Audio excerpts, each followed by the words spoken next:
Eh bien bonjour, bienvenue sur ma chaîne, merci de regarder mes vidéos. Aujourd'hui, on va parler un petit peu réglage d'armes, de lunettes et de matériel d'appui pour tirer. Alors je vous ai mis, vous avez devant vous mon banc de tir euh, qui me sert à régler mes carabines et à tirer au stand sur cible. Alors l'idée quand on veut faire du tir et qu'on a des armes pour pouvoir tirer à 50 mètres, voire 100 mètres, comme les 22 ou comme les armes de chasse jusqu'à 200, dans la limite de 300 mètres à la chasse, il faut pouvoir régler ses armes et régler ses lunettes. Parce qu'un tireur une arme qui n'est pas précise, c'est une mauvaise arme qui ne sert à rien. Donc, on se doit en tant que tireur et chasseur de s'entraîner pour pouvoir faire des tirs le plus précis possible. Que ça soit pour s'amuser sur une cible, parce que sinon ça n'a aucun intérêt, et encore plus si on est chasseur et qu'on souhaite effectivement tirer sur des animaux, il faut pouvoir les tuer le plus proprement possible. Donc il faut être précis. Voilà. Donc en sachant par exemple que quand on fait de l'approche, de l'affût ou quand on va tirer un chamois à l'approche dans la montagne, on peut tirer jusqu'à 300 mètres. Hein. Les tirs à 200 mètres sont assez fréquents.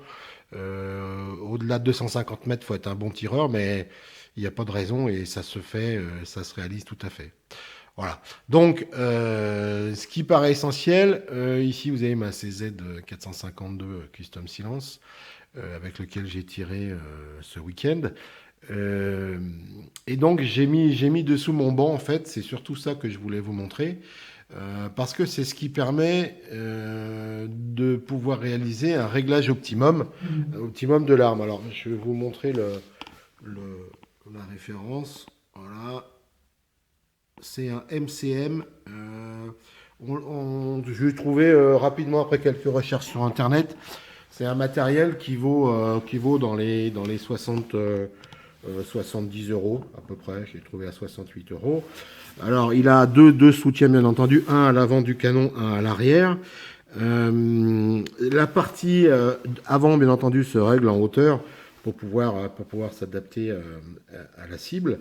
Et on a la partie arrière où on vient appuyer l'arme, en sachant que éventuellement, MCM fait aussi des supports pour les tireurs d'armes de poing qui ne comprend que la première partie en fait, avec ici la partie, ça c'est un reposement en fait, la partie arrière n'existe pas, il est plus petit, et c'est ce qui permet de pouvoir tirer avec une arme de poing, avec un appui sain, en appuyant l'arme ici et sa main ici. Voilà. Donc un outil, donc je le répète, dans les 70 euros, qui est adaptable ici. On peut reculer plus ou moins en fonction de la longueur de l'arme. Bref, une fois que vous êtes stabilisé avec un appareil de ce type-là, eh bien, on arrive à faire des groupements. Voilà, je vais vous montrer mon groupement. Ici, il y a quand même 10 balles, hein, 10 balles de 22 tirées à 50 mètres. Là, on a quand même 5 balles dans cet espace-là. Voilà, donc on est à 50 mètres. Je vous avoue que ma lunette, c'est une petite lunette sans doute chinoise, en plus sans réglage, donc c'est une 4, je sais plus, je vais vous dire, bougez pas, c'est une 432, voilà. Donc une 432, vraiment pas exceptionnelle en qualité. Euh, donc tiré dans ces conditions-là avec le banc, voilà ce que j'obtiens. Donc ma lunette ici, elle est à 50 mètres parfaitement bien réglée. Ça, je rappelle que c'est une cible de pistolet 10 mètres, hein, donc c'est assez petit. Je crois que le 10 fait 1 centimètre, je crois. Non, le 9 fait 1 centimètre et le 10 fait 1 millimètre. Donc c'est effectivement très satisfaisant. C'est aussi à ça qu'on voit la qualité du canon d'une arme. C'est effectivement son groupement. J'en ai pas tiré 5000. Hein, voilà, donc c'est effectivement un groupement assez excellent. C'est ce qui permet de dire que mon arme est bien réglée. Voilà. Ensuite, si je veux m'amuser, que je ne suis pas obligé de tirer systématiquement avec l'appui, mais je sais que mon arme elle est réglée. Si après je la prends à l'épaule et que j'arrose tout le carton, Bah, c'est parce que moi, je suis mauvais tireur ou j'ai du mal à maîtriser l'arme, voilà, ou quelque part. Mais voilà, aujourd'hui, la précision, c'est ça. Alors, j'ai vu avec moi d'ailleurs des gens qui essayaient de régler leur arme de poing, puisqu'on a beaucoup de survivalistes qui ont des armes de poing. Ben, ça se règle de la même manière. En fait, il faut absolument, dans un premier temps, j'ai eu un monsieur, il a tiré, je sais pas combien, moins une centaine de balles. Et il était toujours avec son tournevis à essayer de régler les instruments de visée de son arme de poing, c'était un 9 mm. Mais en réalité, ça fonctionne du même principe. Il faut d'abord s'appuyer sur quelque chose, tirer des balles, on voit le groupement qui est projeté sur la cible, et à ce moment-là, on fait le réglage. Pour la carabine, c'est pareil. Je vais vous montrer, j'ai fait une cible type. Voilà, j'espère que vous la verrez bien. Voilà. Donc ici, j'ai une cible. Bon, j'ai fait plusieurs groupements, mais j'ai décollé les pastilles pour que ça soit un petit peu instructif. On fait un groupement sur une cible. Voilà. Donc il y en a un petit peu partout. Voilà. Donc on ne sait pas exactement en fait comment est réglée la carabine. Donc déjà, effectivement, on s'aperçoit qu'on est plutôt assez bien serré en latéral, mais plutôt en hauteur, on est trop haut. Donc ce qu'on fait, c'est que on trace un trait, c'est le trait vert ici, sur l'extérieur pour montrer pour entourer complètement toutes les balles. D'accord? Alors si jamais sur le coup vous avez fait un coup de doigt, par exemple celui-là, et vous savez que ça c'est vraiment une erreur due au tireur, bah, à la limite vous le comptez pas. Bon, en l'occurrence il y en a deux. Il faudra ne pas compter celui-là pour que ça soit intéressant en fait. Bref. Donc on entoure d'un tour extérieur de crayon, et ensuite on fait les diagonales au passage des quatre angles. Et en fait on va se trouver avec le point central qui est ici. Donc on est en fait 2 cm trop haut et 1 cm trop à gauche. Donc la logique voudrait que, après avoir fait ce carton-là, je règle ma carabine en descendant de 2 cm donc vers le bas et en allant 1 cm vers la droite.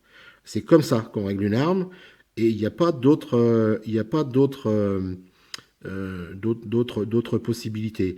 Alors, si je fais ce genre de carton-là avec ce genre d'outil-là, par contre, il y a un problème. Hein, parce que là, effectivement, il y a un vrai problème de contrôle, de maîtrise de l'arme ou de lâcher du coup. Voilà, il faut que, je dirais que un groupement éventuellement à resserrer serait, par rapport aux trous qui sont ici, si j'entoure ici cette partie-là, en fait, qui est la partie la plus groupée.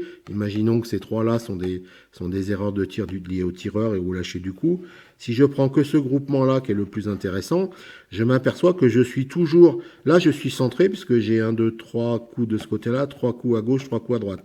Donc, on va dire que je suis à peu près centré, c'est l'erreur de tir. Par contre, je suis effectivement... Si on considère que le milieu c'est ici, je suis toujours 2 cm et demi, peut-être 3 cm au-dessus. Donc à ce moment-là, je descends mon tir. Donc les diagonales vont se retrouver au centre de la cible, et à ce moment-là, ma lunette sera réglée. C'est pas pour autant que je ferai que des mouches, hein, bien entendu, puisqu'encore une fois, c'est la qualité du tireur qui fait. Mais j'ai effectivement, si je suis bon, que je maîtrise mon souffle, mon lâcher du coup et ma position quand je tire mon arme, si je ramène cette croix au centre, j'ai de grandes chances de faire un très bon résultat. Voilà. Donc ça, c'est valable pour les armes de poing, c'est valable pour les armes d'épaule. D'accord? Très important de faire ça parce que vraiment, enfin bon, moi j'ai toujours fait du tir sportif, mais franchement, si on n'a pas une arme un petit peu précise, ça sert à rien. Si on veut être précis, se faire plaisir, et puis éventuellement chasser. Alors bon, c'est pas une arme de chasse, la 22, hein, encore une fois, mais avec des armes de chasse, moi je règle toutes mes armes sur mon banc.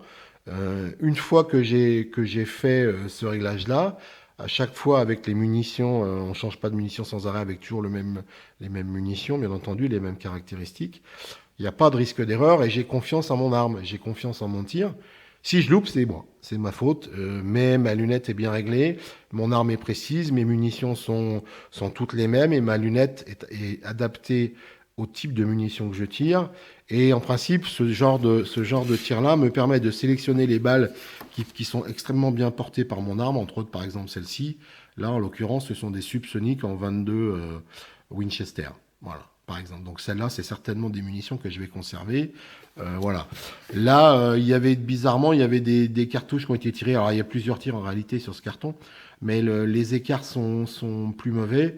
Et c'était des subsoniques, des RWS. Bon, pourtant de bon calibre, mais Comme quoi, encore une fois, la qualité des balles n'est en rien, ne prévaut en rien de la précision de l'arme, mais plutôt c'est encore une fois le canon qui va déterminer les balles qu'il porte le mieux, et c'est celle-là qu'il faudra tirer de préférence pour arriver à un groupement vraiment très précis.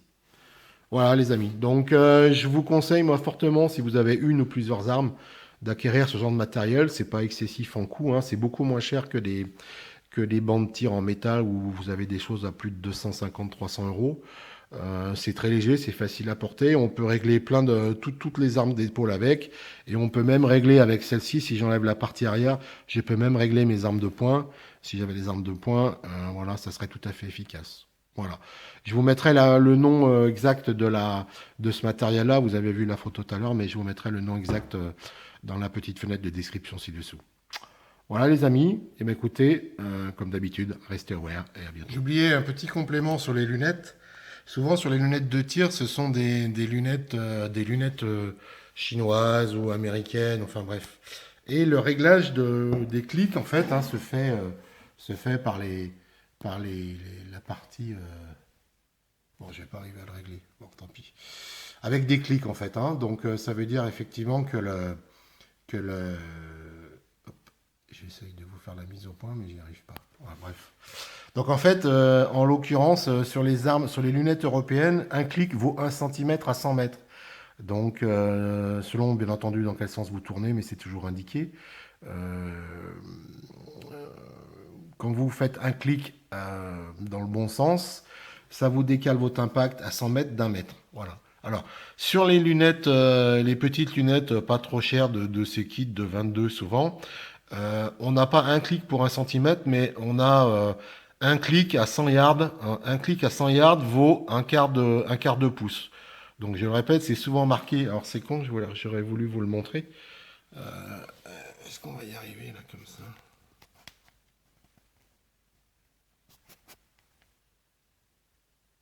Non, on va pas y arriver malheureusement. Voilà. Alors vous verrez, à gauche, vous voyez, la flèche, le sens de la flèche, c'est si je tourne à droite, je vais à left, je vais à gauche, d'accord? Et là, c'est marqué, ici, c'est marqué un clic égale un quart de pouce à 100 yards.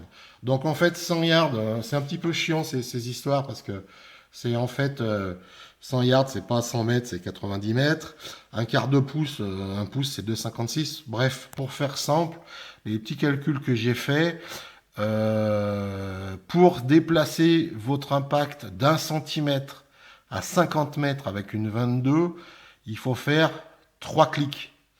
Donc 1 centimètre de décalage pour un tir à 50 mètres de distance, il faut faire 3 clics. Alors après, faut valider, hein, mais a priori, d'après ce que j'ai vu un petit peu sur les forums, etc., c'est le bon rapport. Alors après, il faut faire 3-4 clics, et puis vous refaites un tir de 5 balles en principe pour valider le groupement en refaisant ceci. Hein, donc, vous constaterez de toute façon le décalage du tir, et jusqu'à que vous trouviez le bon réglage. Voilà. Mais grosso modo, 3 clics pour 1 cm à 50 mètres.